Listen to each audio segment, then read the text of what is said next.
চাকরি জাতীয়করণের দাবিতে অবস্থান নেওয়া ইবতেদায়ী মাদ্রাসা শিক্ষকদের সঙ্গে পাল্টাপাল্টি ধাওয়ার এক পর্যায়ে সাউন্ড গ্রেনেড এবং জলকামান নিক্ষেপ করেছে পুলিশ। এ সময় পুলিশকে লাঠিপেটা করতেও দেখা গেছে। এতে এক নারীসহ ৬ জন আহত হয়েছেন। রোববার দুপুর ১২টা ৪০ মিনিটের দিকে শাহবাগ থানার সামনে এই ঘটনা ঘটেছে। এতে বিভিন্ন ব্যক্তি ও সংগঠন প্রতিক্রিয়া দেখিয়েছে। এবার আলোচিত এই ইস্যুতে কথা বলেছেন বিশিষ্ট ইসলামী ব্যক্তিত্ব শায়েখ আহমদুল্লাহ। রোববার তিনি সামাজিক যোগাযোগ মাধ্যম ফেসবুকে একটি স্ট্যাটাস দিয়েছেন। শায়েখ আহমদুল্লাহ লিখেছেন, ভাত দেবার মুরুদ নেই, কিল দেবার ঘুষাই। স্বতন্ত্র ইবতেদায়ী মাদ্রাসার ক্ষেত্রে এই জিনিসটাই ঘটছে বিগত ৪০ বছর ধরে। সিলেবাস, কারিকুলাম, নীতিমালা সরকার সবই চাপিয়ে দিচ্ছে, কিন্তু ন্যূনতম জীবন ধারণের মতো বেতনটুকুও দিচ্ছে না।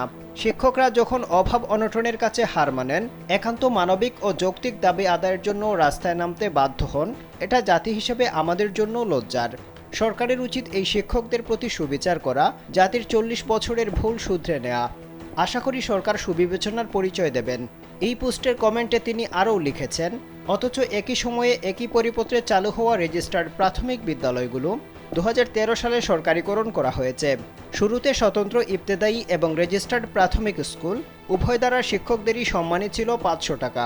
৪০ বছরের ব্যবধানে রেজিস্টার্ড প্রাইমারি স্কুলগুলোর শিক্ষকদের বেতন ভাতা ৩০,০০০-এর মতো।